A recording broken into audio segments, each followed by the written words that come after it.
The pot was still warm when Bassey lifted the lid. Steam rose into his face, carrying the rich aroma of Edikong Ikong soup, his favorite. But something else caught his attention. A small stain on the counter, dark red, almost brown. Fresh. His girlfriend Ekaette had left 30 minutes ago for her salon appointment, kissing him goodbye with that smile that used to make his heart race. Used to. Because for the past 3 weeks, something had felt wrong. "Babe, I made your favorite," she had said that morning, her eyes too bright, too eager. "Eat it while it's hot. I put my whole heart into it." Bassey stared at the stain. Then at the pot. Then back at the stain. His phone buzzed. A message from his cousin Okon. "Guy, I need to tell you something about Ekaette. Call me. It's urgent." The spoon clattered against the counter as Bassey's hand trembled. He had been about to eat. Had been about to take that first mouthful of soup his girlfriend had prepared with so much enthusiasm. But now, standing in their small Calabar apartment, stomach churning with a dread he couldn't name, Bassey grabbed his phone and called Okon back. "What's going on?" Bassey asked, his voice tight. "Where are you? Are you alone?" Okon's voice was urgent, almost panicked. "I'm at home. Ekaette just left." "What's this about? Don't eat anything she cooked." "I'm serious, Bassey. Don't touch it." The words hit Bassey like a physical blow. "What are you talking about?" "My girlfriend told me something yesterday. She and Ekaette went to the same woman in Akpabio. Some Juju woman. Bassey, they are doing things to keep you guys. Terrible things." Bassey's eyes went back to the red stain on the counter. His mind raced, rejecting what his cousin was suggesting, but his gut twisted with recognition. All the signs had been there. Ekaette's sudden obsession with cooking for him personally. Her insistence that he eat everything she made. The way she watched him during meals with an intensity that had started to unnerve him. "You're telling me Ekaette is using Juju on me? I'm telling you to be careful. My girl broke down crying yesterday, said she couldn't go through with it anymore. She told me everything. These Cross River girls, some of them, they're using their menstrual blood in food. Mixing it with the man's food to make them stay, to bind them." The room spun. Bassey grabbed the counter for support. "You're lying. That's disgusting. Ekaette wouldn't." "I saw the woman's number on my girl's phone," Okon interrupted. "I called it myself. Pretended to be someone else. The woman confirmed everything. She sells these rituals to desperate girls. Said it works every time. Said the man will never leave, never look at another woman."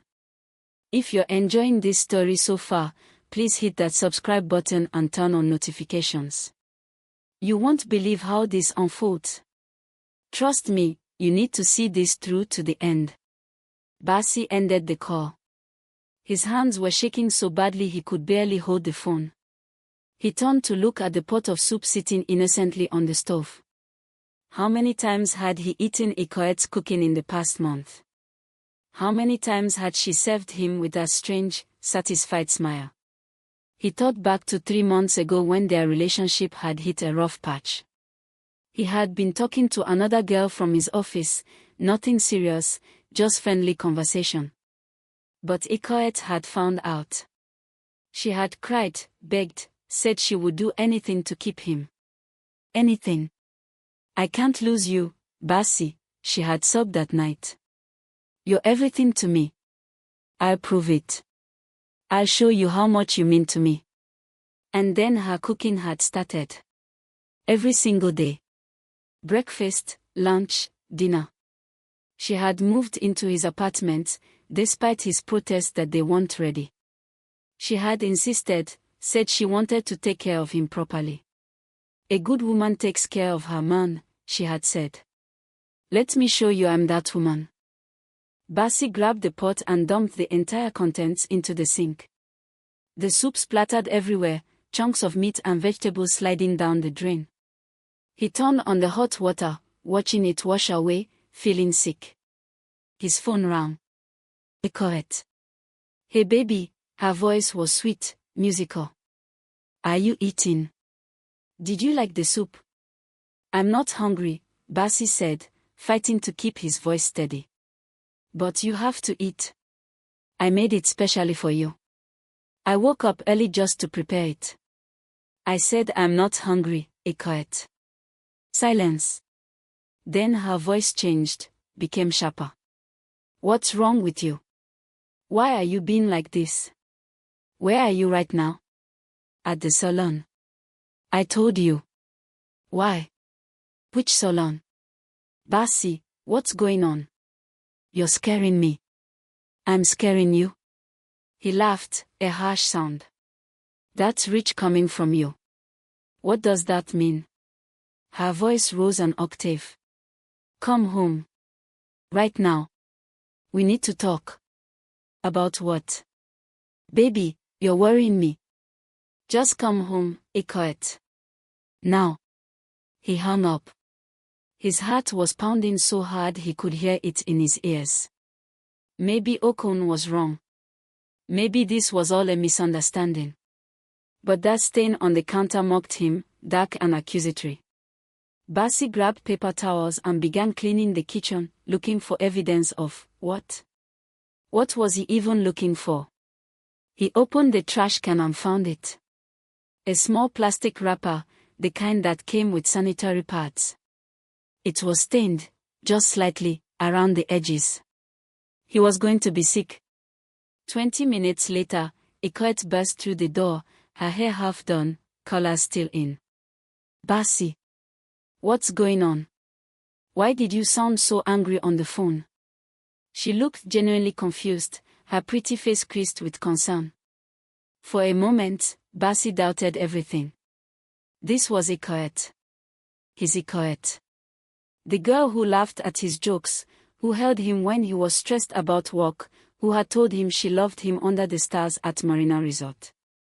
But then he saw her eyes dart to the stove, to the empty pot, and something flickered across her face. Something like panic. Where's the soup? She asked quietly. I threw it away. Why? I spent hours making that for you. Did you? Bassey moved closer to her, watching her face. Did you really spend hours on it? Or did you spend hours adding special ingredients? Ekaette's face went pale. What are you talking about? Okon called me. He told me everything. Everything about what? Bassey, you're not making sense. His girlfriend told him. About the woman in Akpabio. About what you girls are doing to keep your men. The color drained completely from Ekaette's face. She stumbled backward, grabbing the doorframe for support. I don't know what you're talking about. Don't lie to me. Bassey's voice rose. He had never shouted at her before, but the betrayal, the disgust, the horror of what she might have done was too much. The Juju woman. The rituals. The blood, Ekaette. The blood in the food. Ekaette's eyes filled with tears. Who told you that? That's a lie. That's a terrible lie. Then explain this. Bassey grabbed the pad wrapper from the trash and held it up. Explain why this is in our kitchen trash when you told me your period ended last week. Explain the stain on the counter. Explain why you're so desperate for me to eat your food every single day. Bassey, please. Did you do it? His voice broke. Did you put your blood in my food? Ekaette sank to her knees, sobbing. You don't understand. You were leaving me. I could feel it. I could see you pulling away. The confirmation hit Bassey like a punch to the gut. Oh my God. Oh my God, you actually did it. I was losing you. Ekaette screamed. That girl from your office, she was texting you all the time. You were always smiling at your phone. What was I supposed to do? Not that. Jesus Christ, Ekaette, not that. Bassey backed away from her like she was contaminated. Do you realize what you've done? Do you realize how sick that is? It's not sick. Ekaette stood up, her face red and blotchy from crying. It's tradition. It's what women have been doing for generations to keep their homes. My mother told me about it. Her mother told her. It works, Bassey. It binds you to me. Your mother. Bassey couldn't believe what he was hearing. Your mother knows about this. Not just my mother. My aunties, my grandmother. All the women in my family. It's how they kept their marriages strong. How they kept their men from straying. Bassey felt like he was in a nightmare. This is insane. This is actually insane. Is it? Ekaette's tears stopped, and her voice became hard.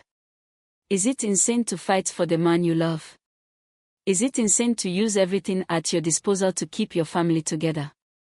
You men do worse things. You cheat, you lie, you have children outside and expect us to accept it.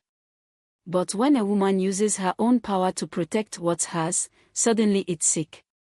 Power. You call that power? Bassey pointed at the sink where the soup had been. That's not power, Ekaette. That's violation. That's poisoning someone. That's evil. I didn't poison you. It's not poison. It's just blood.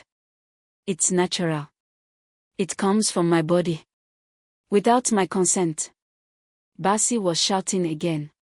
You put bodily fluids in my food without my knowledge or consent. How is that not poisoning? How is that not assault? Don't be dramatic. Dramatic. You're standing here admitting you've been feeding me your menstrual blood for weeks, maybe months, and I'm being dramatic. 3 weeks, Ekaette said quietly. I only did it 3 times. Oh, well, that makes it so much better. Bassey's voice dripped with sarcasm. Only 3 times. Only 3 times you violated my body, my trust, my basic human dignity. I love you, Ekaette whispered. I did it because I love you. That's not love. That's obsession. That's control. That's abuse. Men don't know what abuse is, Ekaette shot back. You want to talk about abuse? Let's talk about how you were talking to that girl from your office. Let's talk about how you were planning to leave me after everything I'd invested in this relationship. Talking to someone isn't abuse. And even if I was planning to leave, which I wasn't, by the way, that doesn't give you the right to do what you did. I had every right. You're my man. I've been with you for 2 years. 2 years of cooking, cleaning, taking care of you. 2 years of being the perfect girlfriend while you looked at other women. I never cheated on you. But you wanted to. I could see it in your eyes. The way you looked at her. The way you smiled when she texted. You were already gone in your mind. I just brought you back. Bassey stared at this woman he thought he knew. This woman he had made love to, shared his dreams with, planned a future with. She was a stranger now.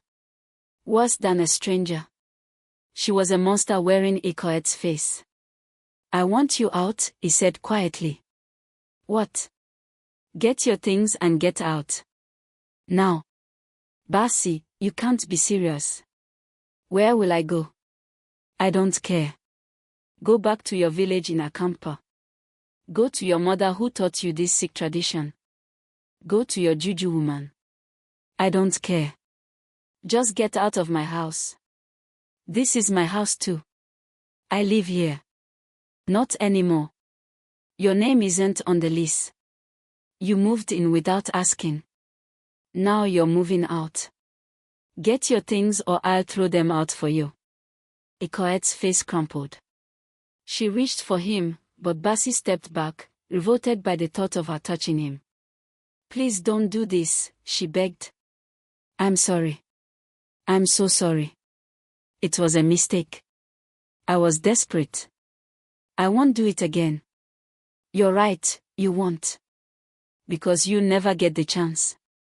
We are done. No, we are not. We can't be done. The ritual, it binds us. You can't leave me. You won't be able to leave me. The conviction in her voice chewed Bassey to the bone. She really believed it. She really thought her witchcraft or juju or whatever she wanted to call it had worked. That he was trapped. Watch me, Bassey said. I'm going to walk out that door right now. I'm going to my mother's house. When I come back in 3 hours, you better be gone. Everything of yours better be packed and gone, or I'm calling the police. The police? You would do that to me. You poison me. That's a crime, Ekaette. A literal crime. Be grateful I'm not calling them right now. Bassey grabbed his car keys and wallet. Ekaette clutched at his arm as he passed. Please, she sobbed. Don't go. We can fix this. I'll do anything. I'll apologize to Okon. I'll stop all the rituals. Just don't leave me. Bassey looked down at her hand on his arm, at the nails she had painted his favorite color, red, just yesterday. The same red as the blood she had been feeding him. He pulled away. Goodbye, Ekaette. He walked out, her screams following him down the hallway. You come back. You see. The ritual works. You won't be able to stay away. Bassey. Bassey, come back. But Bassey kept walking. Out of the building, into his car, out of that nightmare. His hands shook as he started the engine. He made it 2 blocks before he had to pull over and vomit on the side of the road. Everything he had eaten in the past 3 weeks came up. Or at least, it felt that way. His body was trying to purge itself of the violation, of the contamination. When there was nothing left, he sat back in the driver's seat, sweating and shaking. His phone rang. His mother. Bassey, my son. I just had the strangest dream about you. Are you all right? Nigerian mothers and their dreams. Usually, Bassey would laugh it off. But today, he believed in spiritual things more than he ever had. Mama, I'm coming home. I need to talk to you about something. What's wrong? You sound terrible. Mama, do you know anything about? Bassey struggled for words. About women using blood in cooking. Like, their menstrual blood. His mother was silent for so long Bassey thought the call had dropped. Mama. Come home now, his mother said, her voice hard as stone. Right now, Bassey. Don't stop anywhere. Come straight home. Why? What's wrong? That dream I had. You were eating something, and your mouth was full of blood. I need to see you. Come home now. Bassey drove to his mother's house in record time, breaking probably a dozen traffic laws. When he arrived, his mother was standing at the gate, waiting. The moment she saw his face, she knew. She did it, his mother said. It wasn't a question. How did you know? Because her mother did it to her father. And her grandmother did it to her grandfather. It runs in that family. Those cross-river women from certain families, they think they're being clever, but they're just perpetuating wickedness. Come inside. We need to cleanse you. Cleanse me. Mama, I'm not doing any juju to counter juju. I'm not going down that road. Who said anything about juju? His mother pulled him inside. I'm talking about prayer, fasting, cleansing. That girl has violated you spiritually and physically. We need to cover you properly. Bassey's father was in the living room, and one look at his son's face told him everything he needed to know. The Ekaette girl, he asked. How does everyone know about this except me? Bassey collapsed onto the sofa. Because we're older, and we've seen things, his father said. When you told us you were dating a girl from Ekaette, your mother and I discussed it. Not all girls from there do this, mind you. But some families pass down these practices. We were hoping Ekaette was from a good family. Her mother taught her, Bassey said numbly. She said it's tradition. That all the women in her family do it. His mother made a sound of disgust. Tradition. They call wickedness tradition. Tell me, what did she say when you confronted her? Bassey recounted the entire conversation, watching his parents' faces grow darker with each detail. When he finished, his father stood up. You need to go to the hospital. What? Why? To get tested. To make sure she didn't give you anything. Blood-borne diseases, infections. You don't know what else she might have mixed in there. The thought hadn't even occurred to Bassey. New horror washed over him. Oh God. Tomorrow morning, his mother said firmly. We're going to the hospital first thing. Tonight, you stay here. You don't go back to that apartment until we're sure she's gone. I told her to be gone in 3 hours. You think she'll listen? His father shook his head. That girl is desperate enough to do what she did, she's desperate enough to refuse to leave. I'm calling Pastor to come pray. Then I'm calling your uncle Ekaette, who's a lawyer. We need to document all of this. Document it. Papa, I'm not pressing charges. Maybe you should, his mother said quietly. Maybe these girls need to learn that there are consequences for this wickedness. How many other men are eating food like this and don't even know? The thought made Bassey's stomach turn again. How many? How many men were sitting down to meals prepared by women they loved, with no idea what was in the food? How many mothers were teaching their daughters that this was acceptable? How many families were perpetuating this cycle? I just want it to be over, Bassey said. I just want her gone. But deep down, he knew it wouldn't be that simple. Because Ekaette believed in the ritual. She believed it had bound them together. And people who believed in that kind of power weren't just going to walk away. The real nightmare, Bassey realized, was just beginning.